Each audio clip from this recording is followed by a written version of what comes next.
Hey guys, what's up? I got about 8 minutes before I clock in, or maybe try to get something to snack on before I clock in there. But I thought I'd just do a short video right now, real quickie. And basically, I wanted to try to give an answer to something that I think a lot of fans are kind of wondering right now themselves. You know, I know a lot of people are not fans of the Money in the Bank cash-ins, or the way they are cashed in, basically. I'm pretty sure people are fans of the Money in the Bank concept. You know, the winner gets a shot at any time they want, but I think people would rather have it, you know, the hardcore purists, if you will, and even the casual fans would rather like it if the cash-in was in a legitimate match. You know, like both competitors at 100%. See if the person that's cashing in is ready for that spotlight kind of stuff. You know, that scenario. That kind of scenario. Like, you know, we've had some legitimate ones, like RVD, John Cena. You get the idea.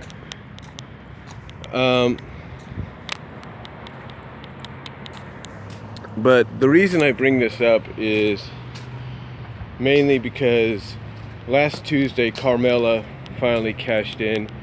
According to WWE, she broke the record for the longest cash-in. I guess she surpassed Seth Rollins because she waited till after Mania, but didn't Dolph Ziggler do the same thing?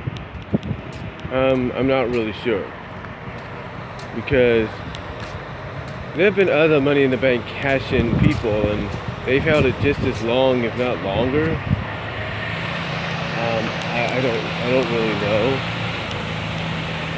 I can't really say, but anyway, apparently she broke the record, or she set the record for the longest,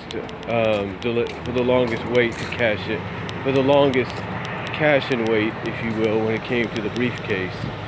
So, with that said, though, Carmella did finally cash in on Smackdown on Charlotte after Charlotte was beat down by Iconic, or the iconic duo, Billie Kay and Peyton Royce, who made the Smackdown main roster debuts. Now, with that said though,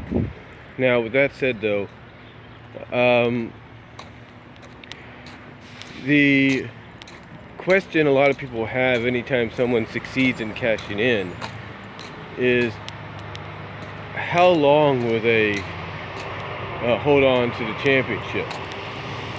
You know, sometimes a person that cashes in, they could hold on to the championship for quite some time.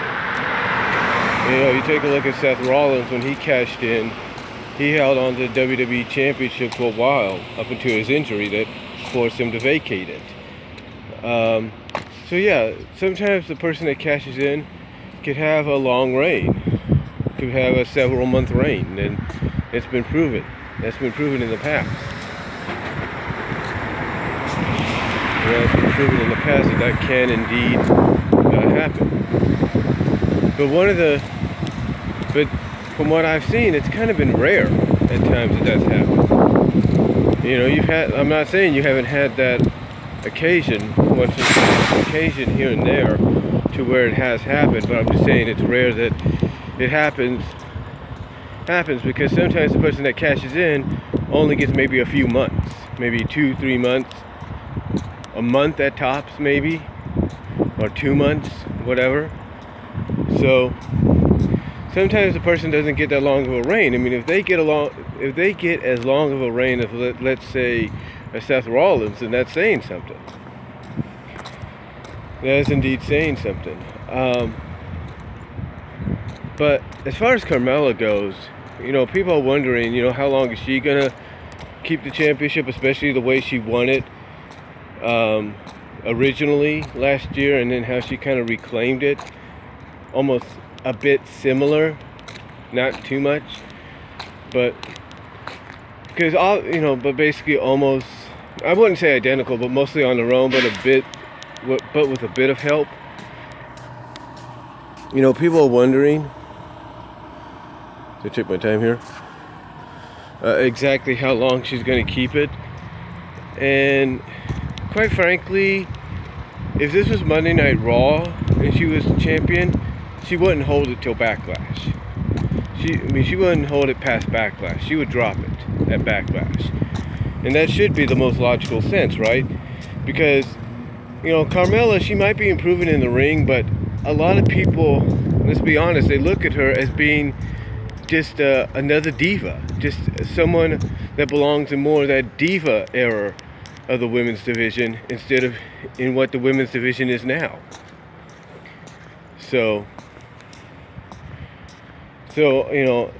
if she was being booked on Raw or by the current Raw booking team and writing team, then yeah, there's no doubt she would drop the championship at Backlash. But since this is Road Dogg who books this show on Smackdown, much to the chagrin of a lot of people, there's possibly a chance she's going to hold on to that championship until at least between Money in the Bank, ironically, this year, and SummerSlam. I don't see her dropping it at Backlash. I don't see her dropping it at the pay-per-view after that. I see her dropping it between Money in the Bank this year, ironically, and Backlash. And SummerSlam. That's when I see her dropping it. Because you're going to want to milk this for as long as you can and milk her as being a cowardly chicken, you-know-what, champion of a heel. So, my honest opinion is she's going to drop the championship between, ironically, Money in the Bank this year and SummerSlam. She's going to drop it to either Asuka, if Asuka goes to SmackDown, or back to Charlotte. Either way, it's going to happen. It's going to happen that way, and I think a lot of us know that. A lot of us know that's what's going to happen. Because if Road Dogg's booking this, then there's no doubt in my mind he's going to make sure, he, in his mind, is going to make sure that they milk Carmella being this chicken, you-know-what, heel of a champion that always finds a way to keep her championship, either by disqualification, count out, distractions, you name it. So, I don't see her dropping it at Backlash or the pay-per-view afterwards, but I do see her dropping it between Money in the Bank and SummerSlam during the summer. Because I think that's probably the most appropriate time to do it. So that's just how I feel, but that's just how I feel about it, and those are just how and that, in my opinion, is how long I think Carmella is going to hold on to the SmackDown Women's Championship.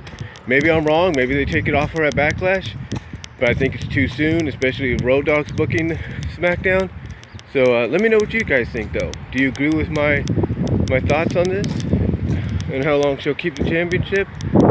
And let me know what you guys think. So, DLX Man, OTR Central, I'd like to hear from you guys. And talk to y'all later. I gotta head into work.